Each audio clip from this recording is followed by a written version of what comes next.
Ipinahayag ni Moises ang pagkamatay ng mga panganay. Exodus 11 verses 1 to 10. Sinabi ni Yahweh kay Moises, "Isa na lamang salot ang ipapadala ko kay Faraon at sa buong Ehipto, at papayagan na niya kayong umalis. Hindi lamang niya kayo papayagang umalis, ipagtatabuyan pa niya kayo. Sabihin mo sa mga Israelita, babae man o lalaki, na humingi sila ng mga alahas na pilak o ginto sa kanilang mga kapitbahay. Niloob ni Yahweh na igalang ang mga Ehipsyo ang mga Israelita. Sa katunayan, si Moises ay dinakila sa buong Ehipto, maging ng mga tauhan ng Faraon at ng buong bayan. Sinabi ni Moises sa Faraon, ito ang ipinasasabi ni Yahweh. Pagdating ng hating gabi, maglalakad ako sa buong Ehipto at mamamatay ang lahat ng mga panganay na lalaki. Mula sa anak na nagmamana ng trono ng Faraon hanggang sa panganay na anak ng hamak na aliping babae na tagagiling ng trigo. Pati panganay ng mga hayop ay mamamatay. Walang maririnig sa buong Ehipto kundi ang malakas na panaghoy ay hindi pa naririnig at hindi na maririnig kailanman. Ngunit ang mga Israelita, maging ang kanilang mga hayop, ay hindi man lamang tatahulan ng aso upang kilalanin na may pagkakaiba ang pagtingin ni Yahweh sa mga Israelita at sa mga Ehipsyo. Lahat ng mga tauhan mo'y luluhod sa akin at magsasabi, lumayas na kayo ng mga kababayan mo. Pagkatapos nito'y aalis ako. Pagkasabi nito'y galit na iniwanan ni Moises ang Faraon. Sinabi ni Yahweh kay Moises, hindi ka papakinggan ng Faraon, kaya't gagawa pa ako ng mga kababalaghan sa Ehipto. Ginawa ni na Moises at Aaron ang lahat ng kababalaghang ito, ngunit hindi rin pumayag ang Faraon na umalis ang mga Israelita sa lupain ng Ehipto.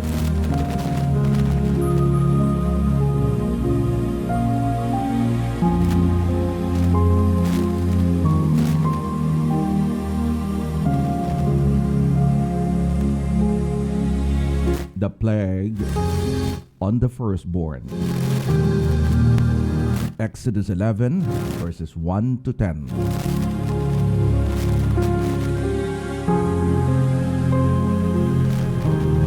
Now the Lord had said to Moses, I will bring one more plague on Pharaoh and on Egypt. After that, he will let you go from here.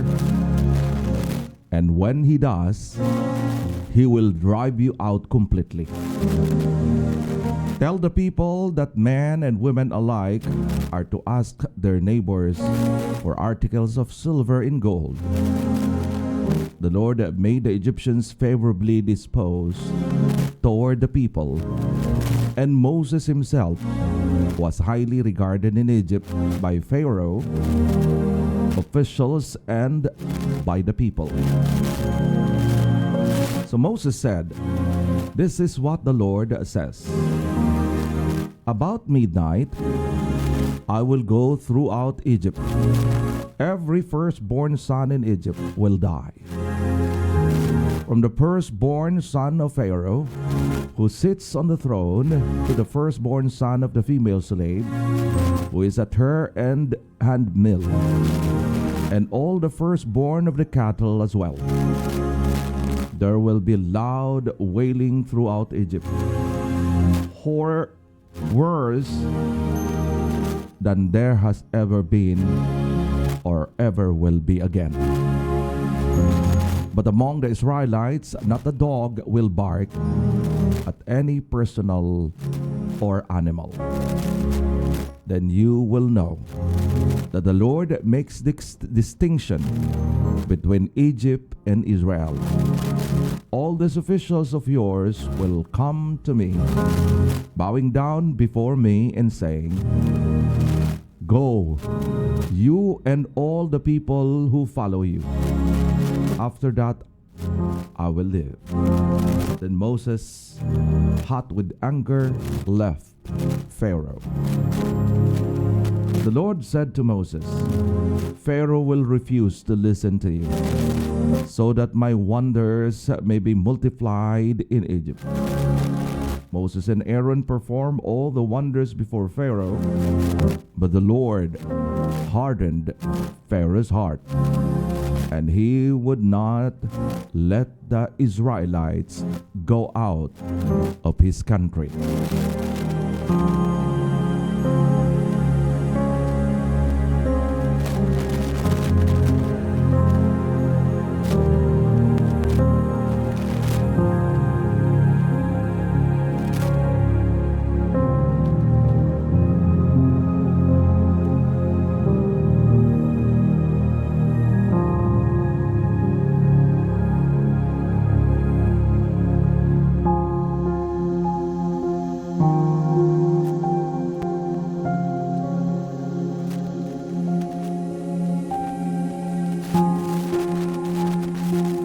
Ang Pista ng Paskwa. Exodus 12 verses 1 to 51. Sinabi ni Yahweh kina Moises at Aaron sa Ehipto, mula ngayon ang buwang ito ang siyang magiging unang buwan ng taon para sa inyo. At sabihin ninyo sa buong sambahayan ng Israel na ikasampung araw ng buwang ito, bawat pamilya ay pipili ng isang tupa o batang kambing para sa kanila. Kung maliit ang pamilya at hindi makakaubos ng isang buong tupa, magsasalo sila ng malapit na kapitbahay na hindi rin makakaubos ng isang buo. Ang dami ng pagsasalo-salo sa isang tupa ay ibabatay sa dami ng kanilang makakain ng bawat isa. Kailangang lalaki ang tupa o ang kambing, 1 taong gulang at walang kapintasan. Aalagaan ito hanggang sa 14 na buwan, at sa kinagabihan, sabay-sabay na papatayin ng buong bayan ang kani-kanilang mga inalagaang hayop. Kukuha sila ng dugo nito at ipapahid sa magkabilang poste at itaas ng pintuan ng bahay na kakainan ng kinatay na hayop. Sa gabi ring iyon, lilitsunin ito at kakaining kasama ng tinapay na walang pangpaalsa at ang mapapait na gulay. Huwag ninyong kakainin ng hilaw o nilaga ang hayop, kundi lilitsunin ninyo ito ng buo, kasama ang ulo, mga pata at mga lamang loob. Huwag kayong magtitira para sa kinabukasan. Kung may matira, kailangang sunugin kinaumagahan. Kapag kakain na, dapat ay nakabihis na kayo, nakasandalyas at may hawak na tungkol. Magmadali kayo sa pagkain nito. Ito ang Paskwa ni Yahweh. Sa gabing iyon, lilibutin ko ang buong Ehipto at papatayin ang lahat ng panganay na lalaki, maging tao man o hayop, at paparusahan ko ang lahat ng Diyos-Diyosan sa Ehipto. Ako si Yahweh. Dugo dugo ang magsisilbing palatandaan ng mga bahay na inyong tinitirhan.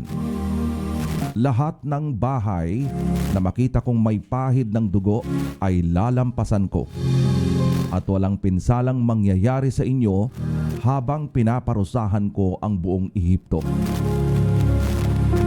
Ang araw na ito'y ipagdiriwang ninyo sa lahat ng inyong salinlahi bilang pista ni Yahweh.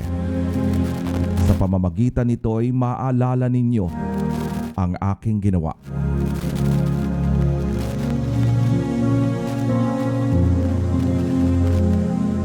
Ang pista ng tinapay na walang pampaalsa. 7 araw kayong kakain ng tinapay na walang pampaalsa. Sa unang araw pa lamang aalisin ninyo sa inyong tahanan ang lahat ng mga pampaalsa, sapagkat ititiwalag ang sinumang kumain ng tinapay na may pampaalsa sa loob ng 7 araw na iyon. Sa una at ika-7 araw ay magtitipon-tipon tayo upang sumamba. Sa loob ng 2 araw na ito ay walang gagawa ng anumang liban sa paghahanda ng pagkain.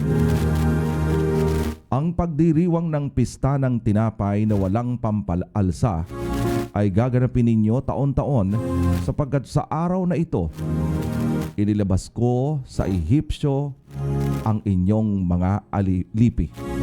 Ito'y gagawin ninyo sa habang panahon ng inyong mga salit-salinlahi.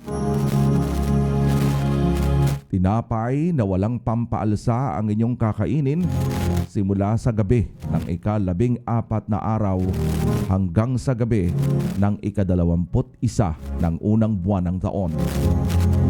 Sa loob ng 7 araw, hindi dapat magkaroon ng pampaalsa sa inyong bahay. Ititiwalag sa sambahayan ng Israel ang sinumang kumain ng tinapay na may pampaalsa, maging siya'y dayuhan man o purong Israelita. Saan man kayo naroroon, huwag kayong kakain ng tinapay na may pampaalsa tuwing ganitong panahon.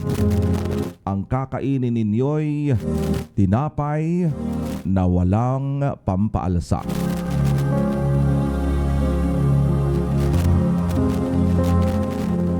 Ang unang Paskwa.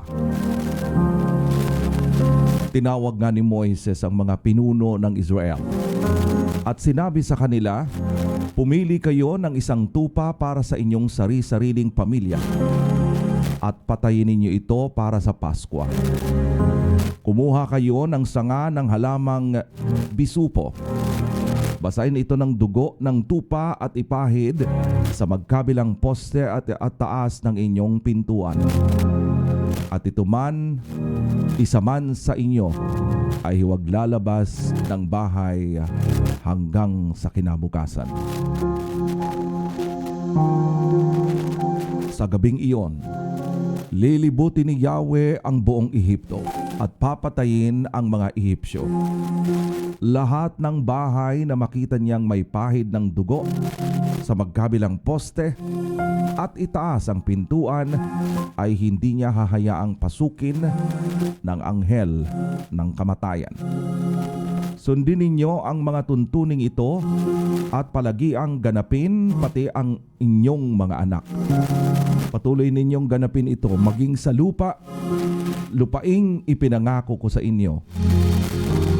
Kapag itinanong ng inyong mga anak kung bakit ninyo ginagawa ito, sabihin ninyong ito'y pag-alala sa Paskwa ni Yahweh. Nang lampasan niya ang mga bahay ng mga Israelita at patayin niya ang mga Ehipsyo. Nang masabi ito ni Moises, sumuko at yumuko ang buong bayan at sumamba sa Diyos. Pagkatapos ay umuwi na sila at isinagawa ang iniutos ni Yahweh sa pamamagitan ni Moises at Aaron.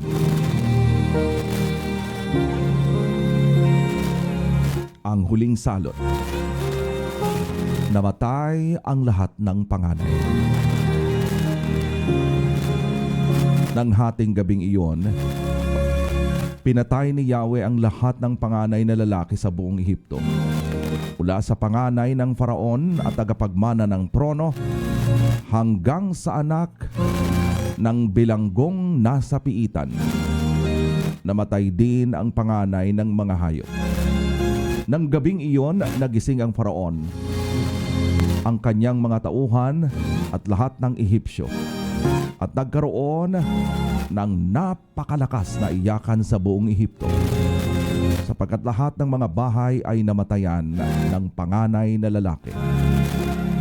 Nang gabi ring iyo'y ipinatawag ng Faraon sina Moises at Aaron, at kanyang sinabi, "Sige, umalis na kayo sa Ehipto. Lumakad na kayo at sumamba kay Yahweh tulad ng hinihiling ninyo. Dalhin na ninyo pati ang inyong mga tupa, kambing at baka. Umalis na kayo at ipanalangin din ninyo ako."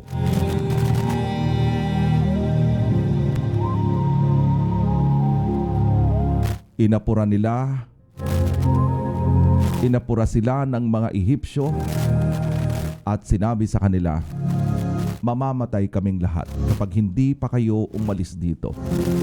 Kaya binalot nila ng damit ang minasang harina na di na nilagyan ng pampaalsa. Nialisin sa sisidlan, pinasa nila iyon at umalis na. Nooy, nahingi na nila sa mga Ehipsyo ang mga alahas na pilak at ginto at mga damit, tulad ng iniutos sa kanila ni Moises. Ibinigay ng mga Ehipsyo ang anumang hingin ng mga Israelita, sapagkat niloob nga iyon ng Yahweh na sila'y igalang ng mga ito. Sa ganitong paraan, nasamsam nila ang kayamanan ng mga Ehipsyo. Ang pag-alis ng mga Israelita sa Ehipto. Mula sa Rameses, naglakbay ang mga Israelita patungong Sukot.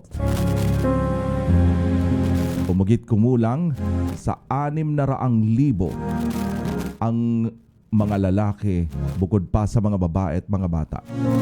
Maraming hindi Israelita ang sumama sa kanila. Marami rin silang dalang tupa, kambing at baka. At niluto nila ang dala nilang gagawing tinapay na wala pang pampaalsa. Hindi nila ito makuhang lagyan pa ng pampaalsa sapagkat apurahan ang kanilang pag-alis sa Ehipto. Wala na silang panahong magluto ng pagkain. Nanirahan ang mga Israelita sa Ehipto ng 430 taon. Huling araw ng ika-430 taon nang umalis sa Ehipto ang lahat ng lipi ng bayan ni Yahweh.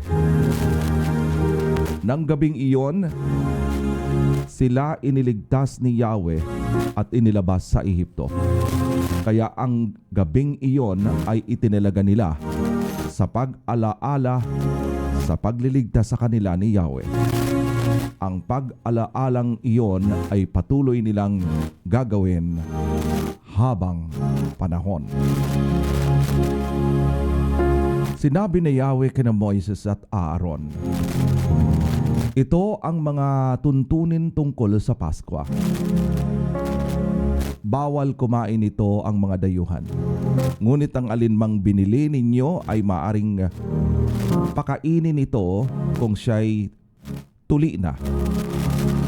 Hindi rin maaring kumain ito ang mga dayuhang nakikipanuluyan lamang sa inyo, kaya'y mga upahang manggagawa. Ang korderong pampaskwa ay dapat kainin sa loob ng bahay na pinaglutuan nito. Huwag ilalabas kahit kaperaso nito at huwag ding babaliin kahit isang buto. Ang pista ng Paskwa ay ipagdiriwang ng buong Israel. Lahat ng dayuhang nakikipamahayan sa inyo sa gusto ay makikipagdiban sa Paskwa at kinakailangang tuliin muna pati ang kanyang mga anak na lalaki bago pasalihin sa pagdiriwang na gagawin nila. Sa gayoy ituturing silang katutubong Israelita. Huwag hahayaang kumain ito ang sinumang hindi tuli. Lahat ay saklaw ng mga tuntuning ito, maging siya'y katutubong Israelita o dayuhan. Sinunod lahat ng mga Israelita ang iniutos ni Yahweh kina Moises at Aaron. Nang araw na iyon ay nilabas ni Yahweh sa Ehipto ang mga Israelita na nakahanay ayon sa kani-kanilang lipi.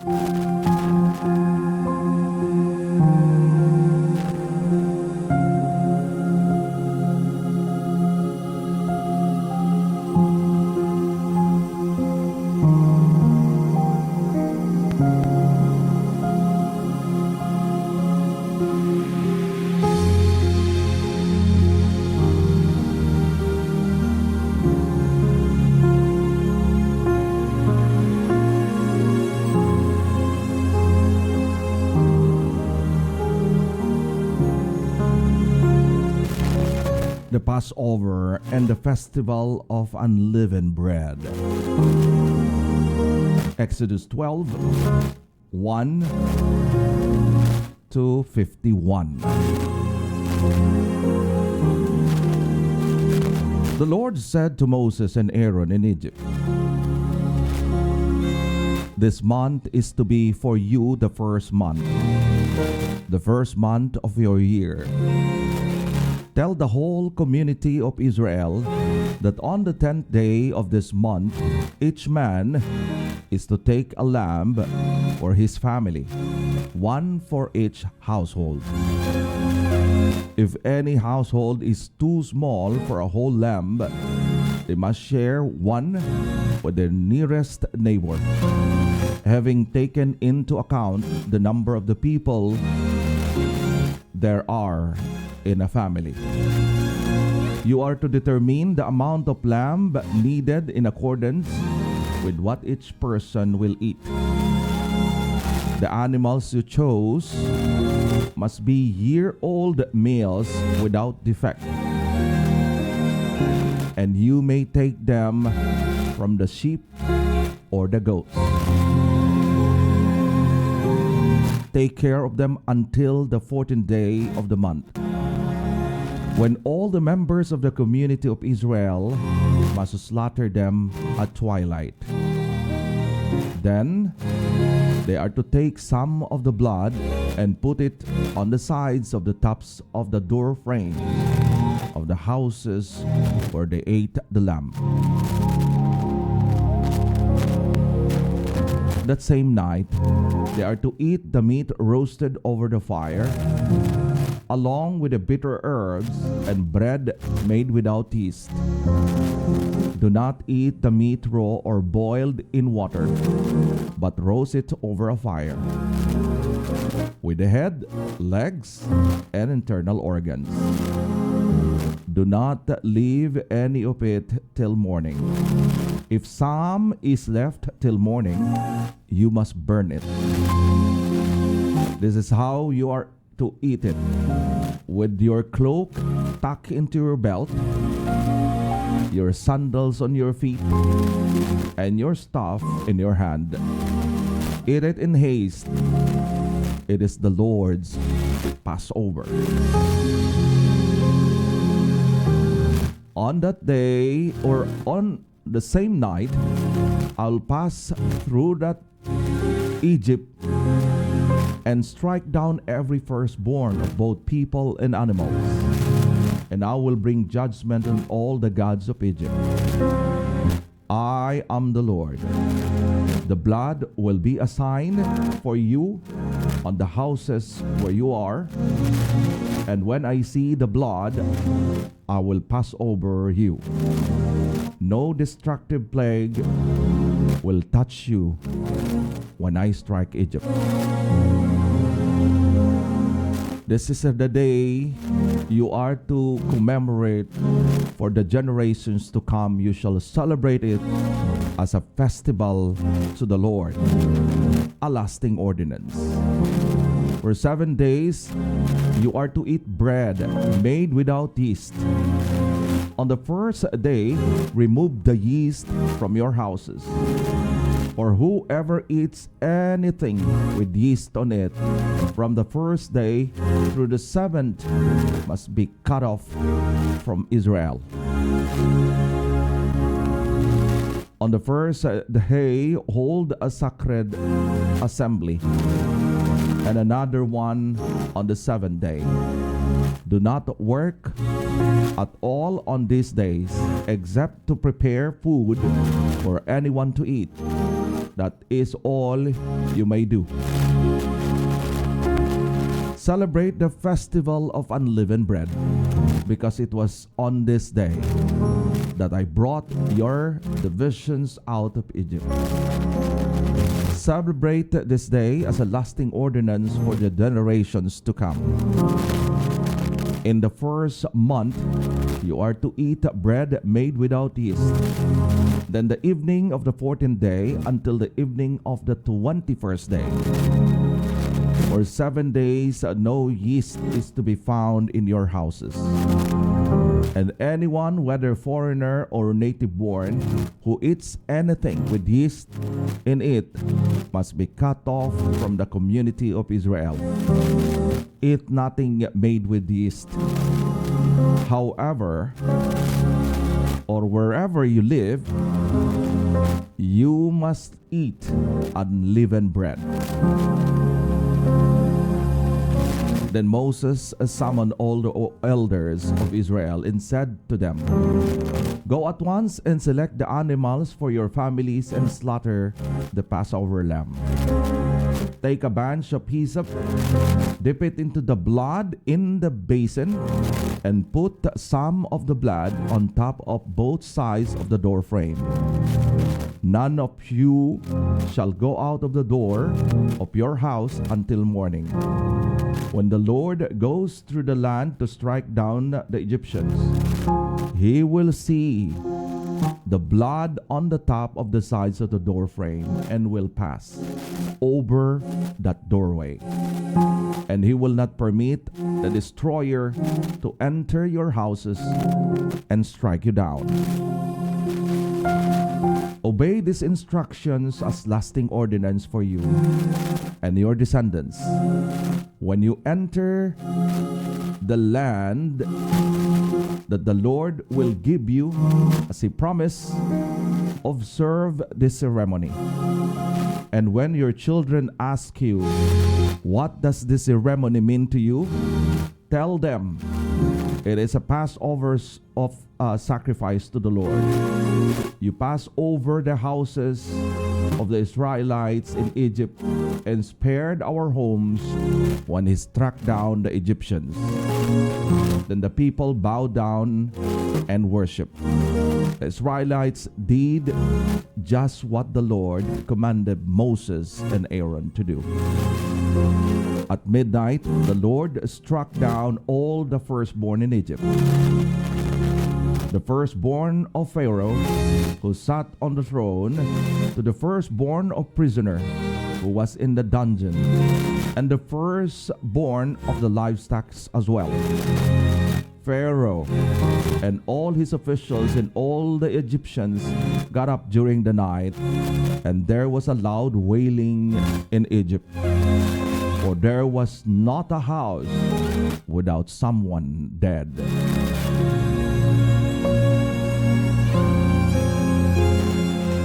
The Exodus. During the night, Pharaoh summoned Moses and Aaron and said, Up, leave my people, you and the Israelites. Go and worship the Lord as you have requested. Take your flocks and herds as you have said, and go, and also bless me. The Egyptians urged the people to hurry and leave the country. For otherwise, they said, we will all die. So the people took their dough before the yeast was added and carried it on their shoulders in kneading through wrapped in clothing. The Israelites did as Moses instructed and asked the Egyptians for articles of silver and gold and for clothing. The Lord had made the Egyptians favorably disposed toward the people, and they gave them what they asked for. So they plundered the Egyptians. The Israelites journeyed from Ramses to Sukkot. There were about 600,000 men on foot, besides women and children. Many other people went up with them, and also large droves of livestock, both flocks and herds, with the dough the Israelites had brought from Egypt. They baked loaves of unleavened bread. The dough was without yeast because they had been driven out of Egypt and did not have time to prepare for food themselves. Now the length of the time the Israelite people live in Egypt was 430 years.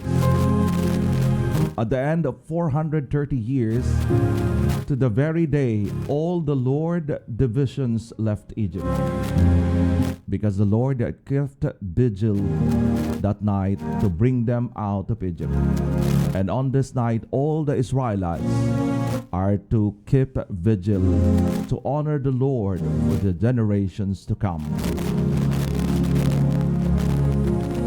The Passover restriction. The Lord said to Moses and Aaron, "These are the regulations for the Passover meal. No foreigner may eat it. Any slave you have bought may eat it after you have circumcised him.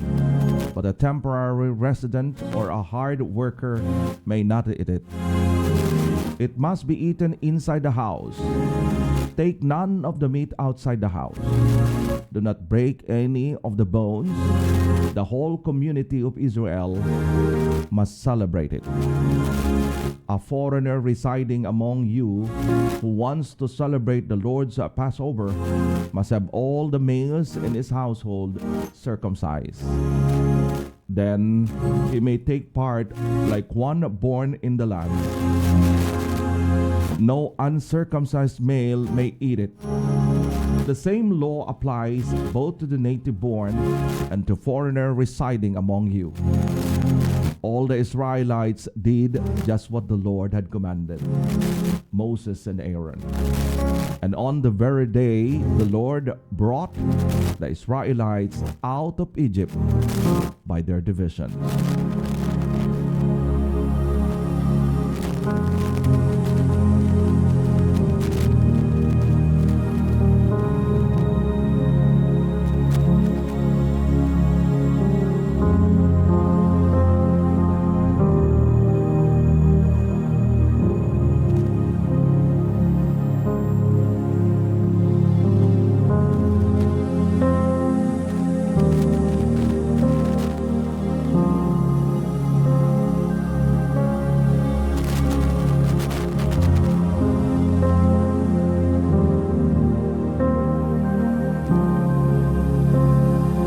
Ang pagtatalaga sa panganay.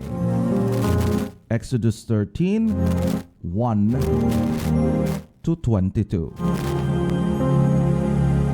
Sinabi ni Yahweh kay Moises, "Ilaan ninyo sa akin ang mga panganay sapagkat akin ang lahat ng panganay na lalaki sa Israel, maging sa tao man o sa hayop. Ang pista ng tinapay na walang pampaalsa.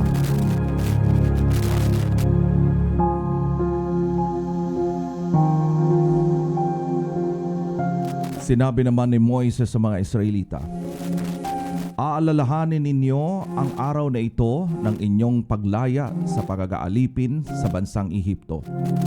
Mula rooy inilabas kayo ni Yahweh sa pamamagitan ng kanyang kapangyarihan.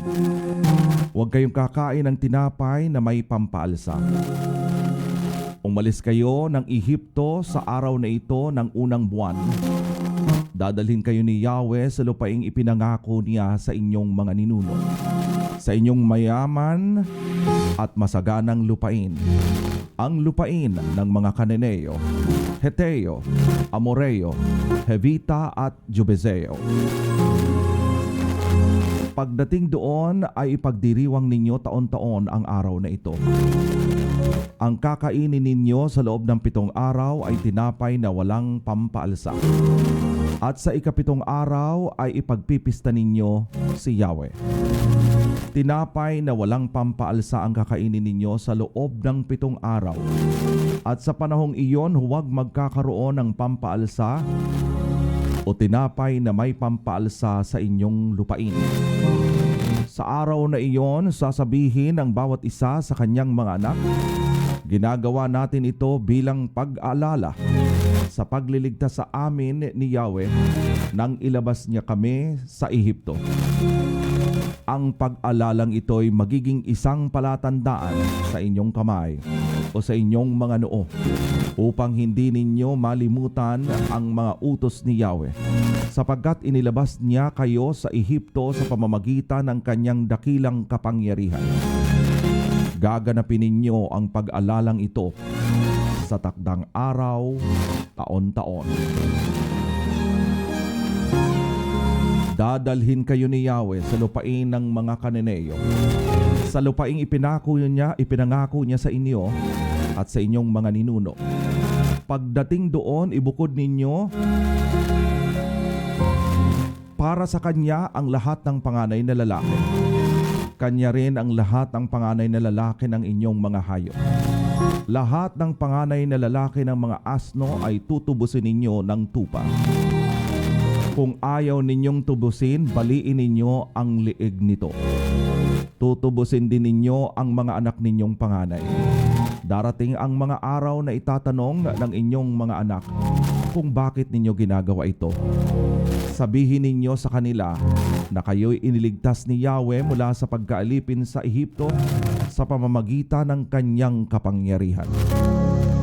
Sabihin ninyo sa mga magmamatigas ang paraon. Sabihin ninyo na nang magmatigas ang paraon at ayaw kayong payagang umalis sa Ehipto, pinatay ni Yahweh ang lahat nilang panganay, maging tao man o hayop. Ito ang dahilan kaya ninyo inihahandog sa kanya ang lahat ng panganay na lalaki.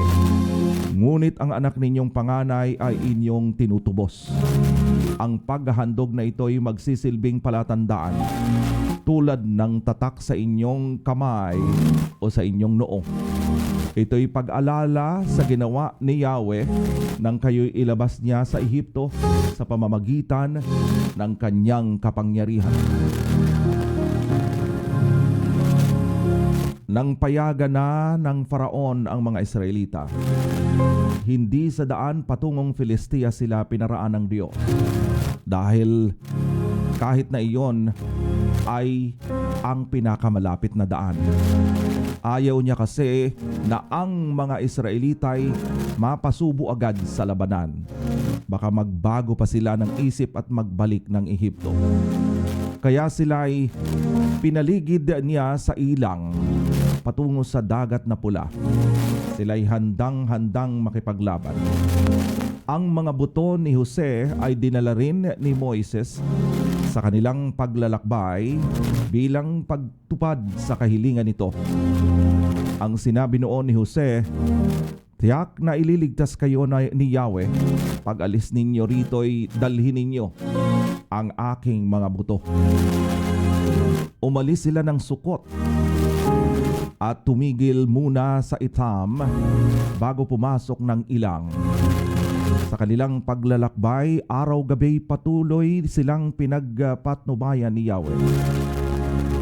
Kung araw ay sa pamamagitan ng Haliging Ulap at sa gabi naman ay sa pamamagitan naman ng Haliging Apoy na tumatanglaw sa kanila. Laging nasa unahan nila ang Haliging Ulap kung araw at ang Haliging Apoy naman kung gabi.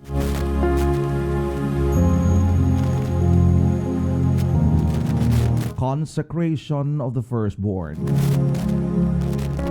Exodus 13, 1 to 22.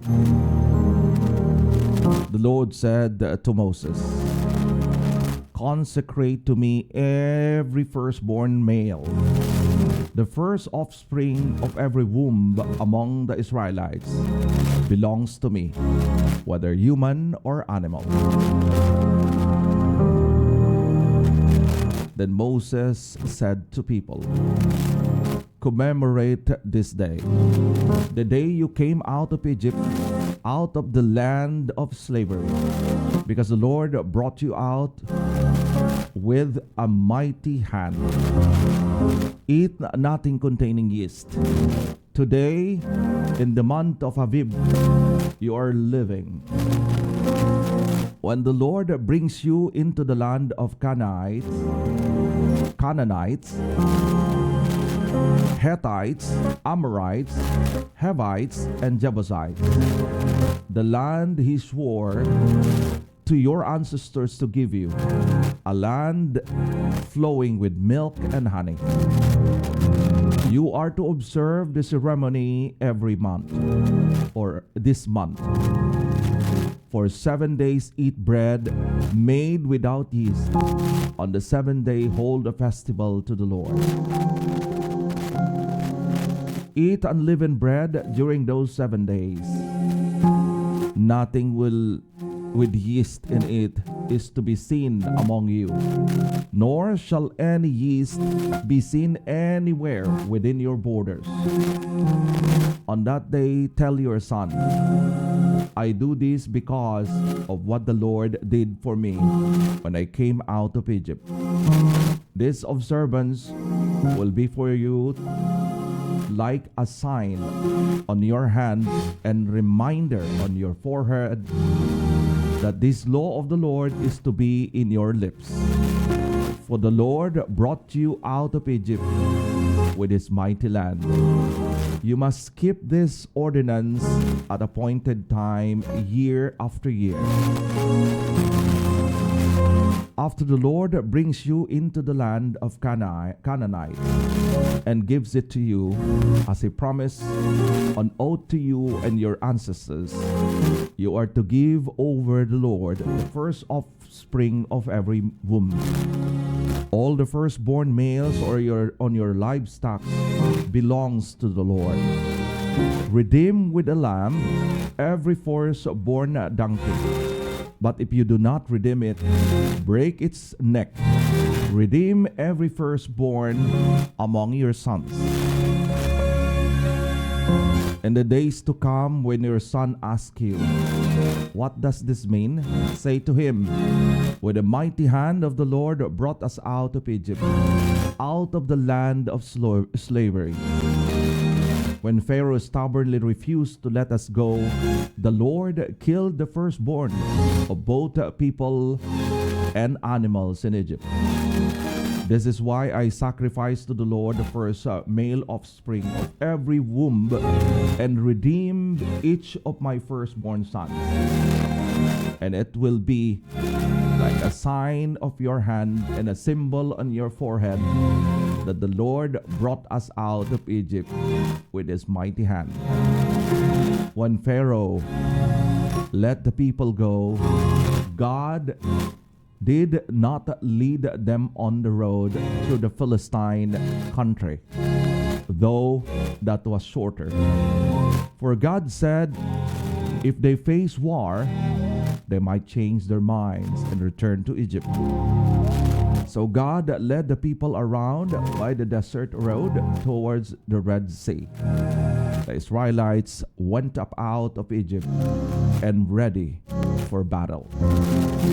Moses took the bones of Joseph with him because Joseph had made the Israelites swear on oath. He said, God will surely come to your aid, and then you must carry my bones up with you from this place. After leaving Succoth, they camped at Etham on the land and edge of the desert. By the day, the Lord went ahead of them in a pillar of cloud to guide them on their way, and by night in a pillar of fire to give them light, so that they could travel by day or night. Neither the pillar of cloud by day, nor the pillar of fire by night left its place in front of the people.